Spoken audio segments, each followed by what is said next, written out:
About 2 months ago, I transplanted some crowns from some wild black jewel raspberries that grow native here, that were growing along the side of the road so that I could get them in a better space. And they're doing super awesome. This is the first one. I don't have it trellised or anything yet. There won't be any berries this year. It'll just be making its first year canes. And the second one is back here in this shaded area, but it seems to be doing fine, even though this doesn't get as much direct sun as the other one does. You know, they're already acclimated to not only our climate, but like to our specific soil. So yeah, it's pretty awesome. Just keep with the berry theme. This plant and this plant are both heritage raspberries. And this one I experimented this year. They first produced last year, and they produce every year. A really great berry. This one I completely cut down and didn't leave any canes to do like a mid-season harvest.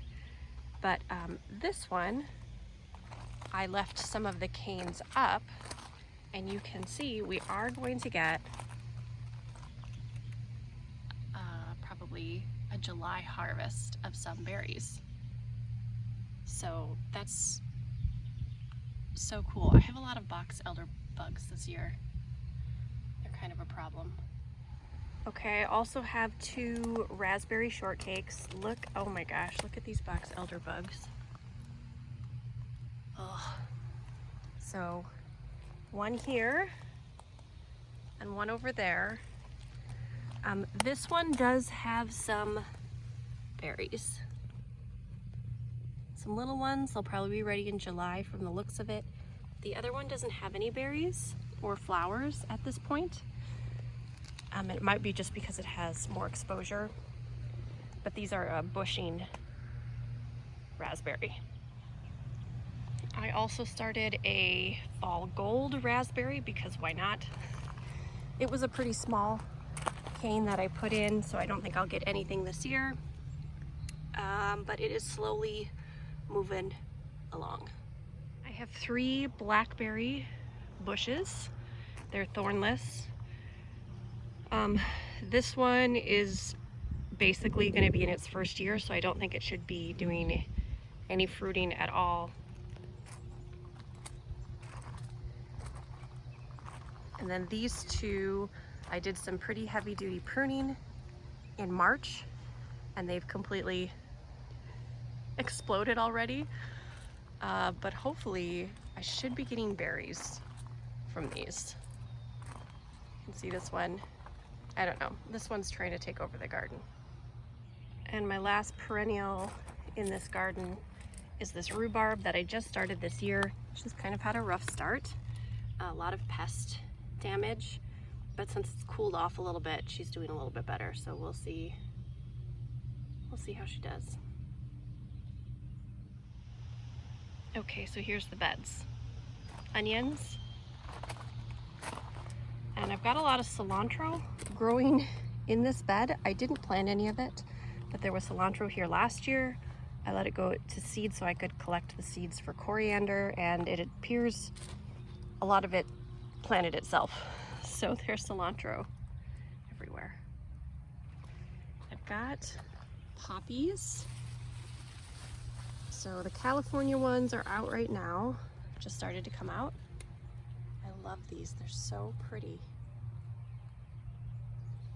And then there's also American Legion poppies in there. They come usually later.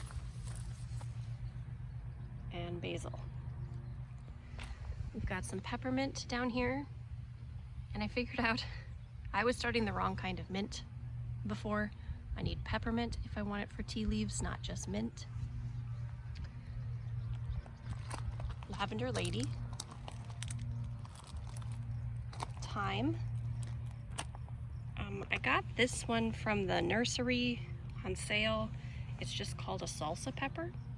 So I don't know if it's hot or what. Oregano. Well, that's a blot pepper. And here we didn't, this is spinach. This is where I had planted a lot of stuff early here, and the squirrels got in here and basically messed everything up. There were supposed to be several lettuce heads that I would be successively going, and radish. I got about 3 radish out of here, but this was all squirrel heaven. So this is what survived, which is more than I thought. All right, for fun and because it was a deal at my nursery, I got some petunias, and I planted them in some different spots here because some of my flowers I planted did not germinate. This is cantaloupe, full-size cantaloupe. And over here, we've got the emerald, I think it's called emerald, like your basic standard zucchini. I planted 2 in case one of them died, and so they're probably gonna be. Okay, this bed really struggled again with squirrels going after the onions. So I lost quite a few onions, but I replanted extra onions in here about a month afterwards. I had an Amish paste here, and it did not survive. We had like 2 weeks of like 90 degrees plus right after I transplanted, and that was really tough on those tomatoes. It's marigold. So this is a Buratino, and this is my other Amish. So we'll have less, but I had 3 sauce paste tomatoes last year, and we had way more tomatoes than we needed, so I'm sure it'll be fine. These are the cages that my husband built. They're super sturdy so that my tomatoes can basically become trees. Okay, this bed is just a catch-all. I planted more onions in here because I had bought a bunch of extra onions from the squirrels dissipating my onions. And then I bought a big beefy purple tomato, which is just like an heirloom cutting tomato, I think. So it's determinate, so it has one of these little tiny cages. These cages were actually built by my husband's grandfather, probably in the 50s. And then his aunt at one point had them and spray painted them. But this one's doing much better than my paste ones. Here is the asparagus. The squirrels did dig up some of my asparagus crowns, and so I basically just have this one patch left. Put the snapdragons in the back here. It's been really hot, so we haven't had a lot of blooms, but it just started to cool down. Look at that. Okay, so I've got some blot and then just some regular bell peppers. Quite a few. 1, 2, 3, 4, 5, 6, 7. And I think the birds pecked to death one of them, so I lost one. Marigold, African marigold, and then some cucumbers. All right, coming to the center, we have chamomile, which I basically planted the whole pack. And then I really missed good watermelons last year. The sugar babies weren't very good, and they took forever to ripen. So this is the Kaho, which is a small Japanese orange watermelon that I really love. It's super sweet. It's like personal size.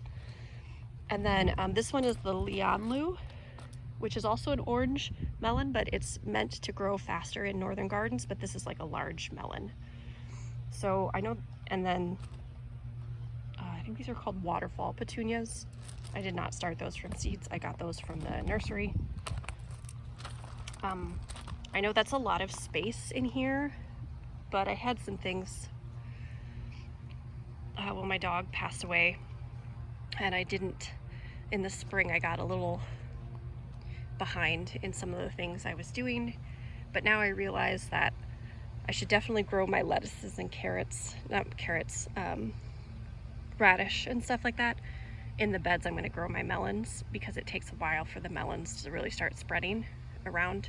But basically this whole thing will be covered in vines, probably in a few weeks. Okay, little tiny petunias. And then these are straw flowers. You can see I have some gaps where they kind of died. Squirrels. Another African marigold. And then this is a Romanesco zucchini. And over there is the Lakota squash. And this is a trellis made from a cattle panel that goes into the next bed. That's going to be my other squash. All right, we've got green beans here. A couple radish still coming in. And these are pumpkin pie squash. And I need to start training those back up the trellis. I've never grown pumpkin or like pie pumpkin squash, so I'm pretty stoked about that. And then I have some carrots here, the first round, and then I just, these are Danver, and then I planted another round here just earlier this week of Carnival, so like a rainbow carrot. This is my chocolate mint. I drove quite a ways to get one of these because I can't buy them like really close locally anymore. I don't know why they don't carry them. Super great for tummy aches when you dry in a tea. And then the person at the nursery also told me that I can mix them in some sort of ice water or sparkling water to make like what he called Amish pop. I don't know if that's like actually an Amish thing or not, but that's something I'm gonna try. But that one's doing really good. Happy about that. Okay, here's the garlic situation. I planted 56 garlic bulbs in this bed, and 9 of them came up. So all the ones that came up, I planted red Russian on this side and music on this side based on my zone. And all the ones that came up were music, so that seems hilarious to me. So I put onions. I've got some green onions, some scallions in here, and then some purple onion bulbs that I put in. I just really went crazy on the onions this year because we almost made it the whole year with the onions I grew last year. I grew about 35 and I realized I probably need about 60. I probably need double. We made it until February, so not too bad, but the squirrels kept unplanting my onions as I planted them, which was just bizarre. So I had to buy a bunch more, and so now I have more than I probably need. So I've got onions in here, and then I started parsley. Man, that's really particular, isn't it? And rosemary. And then in my little corner bed here, these are apricot lemonade, I think, cosmos, and so those should get really tall back here. All right, look at all these potatoes flowering. This is wonderful. I get my potatoes from the Maine, I don't know if it's called the Maine Potato Company. There's a bunch of potato places in Maine, but anyway, these are all my determinate earlier potatoes, and I planted these back in March, the end of March. But these will all be harvested probably mid-July is when they'll probably start dying. And then this bed I'll turn into like some carrots and that sort of thing. And then across from it, I have my fall potatoes. So just about 2 weeks ago, I planted 2 kinds of indeterminate, potatoes, Russian banana fingerlings and Sarpo Mira, I think they're called. And these will keep going, so I will let these go all the way like to the frost, like to the end, with the hope being if I'm harvesting these in September, end of September, they can last me until March, and the summer bunch will probably last me until November. So we'll be without potatoes for you know, about a quarter of the year or so, but that's fine. We don't need them all the time. And I'm trying out this thing because of the squirrels, of course. I think they could get under it, but we've been slowly decimating the squirrel population. Here's one of my new direct in-ground beds that I'm trying this year for my cherry tomatoes, since they busted out of my pots last year. So I believe this one is the pink bumblebee, which is a new one I'm trying, with a small compact marigold in it. I can't remember what that one is called. And then in this smaller bed, I've got zinnias. I have some cactus and some giant purple. And then I'm trying some dahlias over here. Now these won't overwinter like with the tubers. The tubers will just die if I leave them in the ground, but I saw how pretty dahlias were and I wanted to give them a shout out. And then over here we have the black cherry cherry tomato, which is the one I like better than the sun gold. So I've got one of those, and then this is a naughty Marietta, like a compact marigold. Once again, a ton of onions. I did some radish in here, but these are Brussels sprouts. I actually got these from the nursery. Well, actually from the farm store, not the nursery. They were like $1 each, and I got 3 of them. This one suffered a lot of pest damage, so I need to get some caterpillar stuff on these guys. I tried using netting, and the thing is the pest damage was more intense under the netting because the birds couldn't get at any of the pests when they were in here. So, you know, it's kind of a catch-22. These got way bigger already than I thought they would. I didn't think they'd get this big this soon. But we'll see how it goes. You can kind of see it's a little early for them to be making Brussels sprouts. I don't know anything about this variety. I tried to start some Brussels sprouts and they got leggy and then they fell over and died. But brassicas, I don't know, starting them inside can be a little tricky, I guess. Or I've had difficulty with them. So I'm not really sure how, like, because it was the farm store, it didn't really give me a variety. It just said Brussels sprouts. So I don't know how long they're supposed to go. Hopefully they're not like one of those Brussels sprouts that's like 200 days. More onions here, because we put onions everywhere to try to help with pests. And these are Mexican sunflowers, which are, they're so pretty, and they're gonna get really tall, and the monarchs really, really like them. Just to the east of the fenced in garden, which is fenced in because of the deer and rabbits, we have my very sad strawberry containers. Squirrels were they were getting into the chicken wire and like pulling it apart and then like leaning on to the bird netting to get to the strawberry crowns and then digging them up. But they couldn't pull them out, so they would just dig them up. So the strawberry beds are a mess in that I just started throwing stuff on top of them to deter the squirrels. And we have so few strawberries considering I planted like 25 in each one of these. And then this one was all an EV2 bed. I didn't separate it because I've heard the EV2s are really good and they can survive well in hot climates.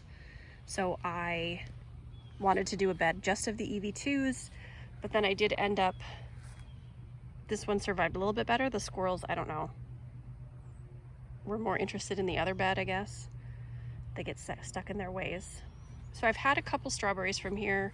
I've had some pest damage with them, but like, you can see some of these are doing good. They taste so good, even though they're like the first strawberries.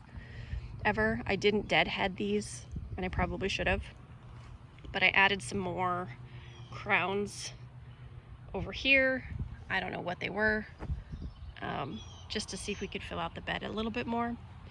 But I think Tyler's coming up with a solution for how we're going to cover these, possibly using some cattle panel and then stretching between the openings so that it's more of like a trampoline style. The squirrels can't like push into it and then fall onto the bed themselves, and obviously my hula hoops are not sturdy enough to hold squirrels anyway. But I'm just not going to worry about that too much this year. It'll be what it is, and we'll get what we can get. And it's not at jungle territory yet, but by next month it probably will be. Yeah, and I want to show you the orchard. Can you see those herds of bugs?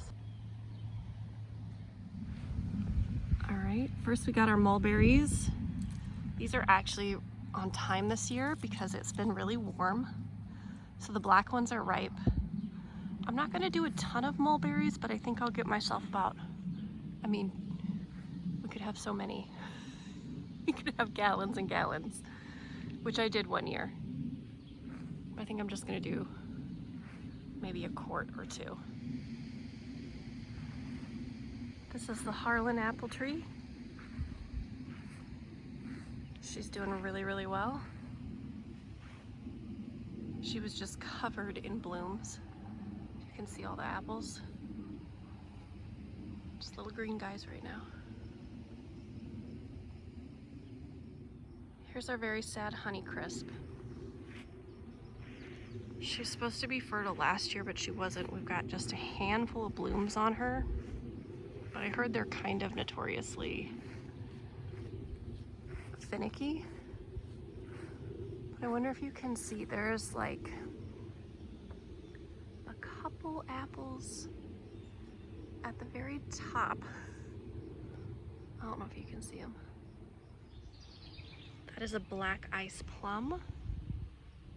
She did bloom, but we don't have any fruit from her, which is fine. All of these trees over here have now been on the property for just about a year. This is the peach, who has aggressively come back despite the topping off and all the things we had to do for her, but no blooms this year. So no peaches for sure, although she's fertile. This is a Toka plum, also leaning a bit, but it's definitely had the most prolific growth. And this one's the Bartlett pear. And the Summer Crisp pear. And here's the Summer Crisp. This is my most expensive fruit tree, by the way. It has got 2 or 3 pears on it, actually. I don't know that they'll survive. They'll probably have a lot of pest damage, but when they get a little bit bigger, I'm going to put up bags around them and see if they survive. They're apparently extremely delicious pears. So that's where we are at in June, and life is a little weird without my best friend, but trying to move through it one day at a time. Thanks for stopping by. See you in July.